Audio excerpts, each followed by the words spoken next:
I'm Tisha Bader with Shalom TV's news update for Friday, April the 4th, 2014. After some difficult days for the U.S.-led peace efforts between Israel and the Palestinians, U.S. Secretary of State John Kerry said today that it was time to evaluate the current situation. While in Morocco earlier today, Kerry said there was a limit to the time the U.S. could devote to the peace process if constructive actions were not being taken by the parties themselves. This is not an open-ended effort, never has been. The President said that from the beginning, and I've said that many times, including in the last few days. So it's reality check time, and we intend to evaluate precisely what the next steps will be. The Secretary of State was returning to Washington later today, where he said he would consult with the Obama administration about those steps. Kerry was referring to events over the last week that we have been reporting to you about, including Palestinian Authority President Mahmoud Abbas's turning and applying to 15 international bodies, which he said he did after Israel did not go ahead with the planned release of the last round of 26 Palestinian security prisoners on Saturday night because of a lack of commitment on the Palestinian end to talks. It was presumed at the time that this was simply a delay and that Israel would likely release the prisoners at a later time once they got some assurances from the Palestinian end. However, after the Palestinians' unilateral action on Wednesday turning to the international bodies, Israel now says it will not go ahead with the prisoner release. This and other issues that were addressed at the all-night meeting held late Wednesday night into Thursday morning between Israeli and Palestinian negotiators have now emerged. Israel said at the meeting that it would not free the last round of 26 prisoners because of the Palestinian decision to apply for admission to the international treaties and conventions. Israeli Justice Minister Tzipi Livni said the Palestinians knew full well that Israel was genuinely working to reach an agreement that would allow for the prisoner release, which she noted was conditioned on the Palestinians' commitment not to take such unilateral action. Livni said that once the Palestinians took that action anyway, Israel could not release the prisoners. Israel had asked the Palestinians during the meeting to retract the international applications, but Saeb Erekat, the lead negotiator for the Palestinians, said that PA President Abbas would never agree to do so. And French news agency AFP reported today that Kerry had also urged Abbas to retract the applications, but that the PA leader had rejected that appeal.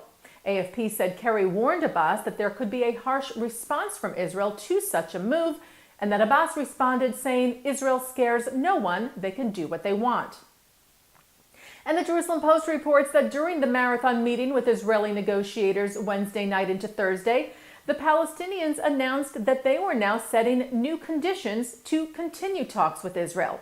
According to PA officials in Ramallah, the Palestinians said at the meeting that in order to agree to extend talks with Israel beyond the April 29th deadline, conditions now include Israeli recognition of the pre-1967 lines as the future borders of a Palestinian state with East Jerusalem as its capital, the release of 1,200 additional Palestinian prisoners, including 3 senior terrorists, Marwan Barghouti, Ahmed Saadat, and Fouad Shobaki.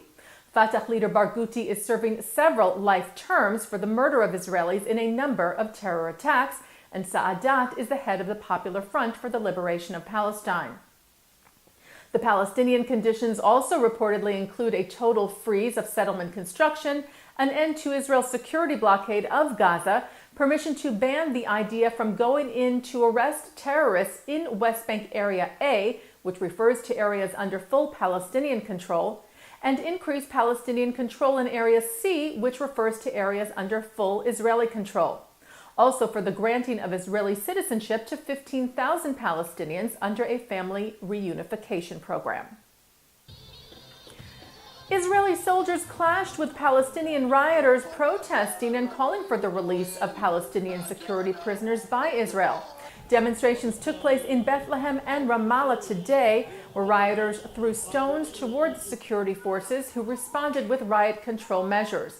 Israel Radio cited Palestinian reports as saying that 13 Palestinian demonstrators were injured in the clashes. Israeli Air Force jets late last night hit several terror targets in Gaza after rockets were fired at Israel earlier in the evening. 3 rockets fell in open areas in the Shar HaNegev Regional Council early yesterday evening. No injury or damage was reported. In retaliation for that rocket fire, the IAF hit 5 terror targets in Gaza City and in the northern section of the Strip.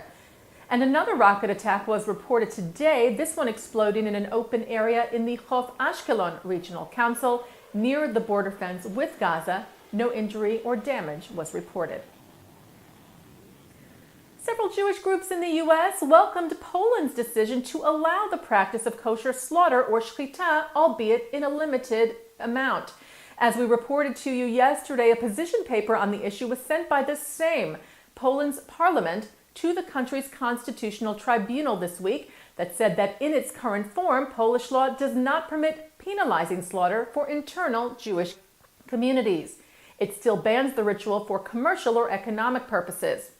Polish Chief Rabbi Michael Shudrick called the statement a very important step. Poland's Jewish community had turned to the tribunal to legalize shechita altogether. They are still awaiting a ruling on that. World Jewish Congress CEO Robert Singer welcomed the statement from the same. He said, "We hope this statement will help to put to rest the controversy over shechita, which Jews hold to be a crucial religious freedom." WJC affiliate, the European Jewish Congress, said it was satisfied with the position paper. EJC President Moshe Kantor said he hopes the statement from the government will put an end to the attempts to curtail Jewish practices that meet the highest and most humane standards.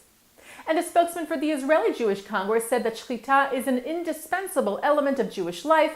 It is a time of many dark clouds on the horizon in Europe, including attacks on Jewish life, such as proposed bans on kosher slaughter and circumcision, adding that the IJC strongly applauds the same for making such a principled decision. And staying with the World Jewish Congress, members of the Executive Committee of the WJC met earlier this week in Paris to address several issues of concern, including growing anti-Semitism in France and across Europe.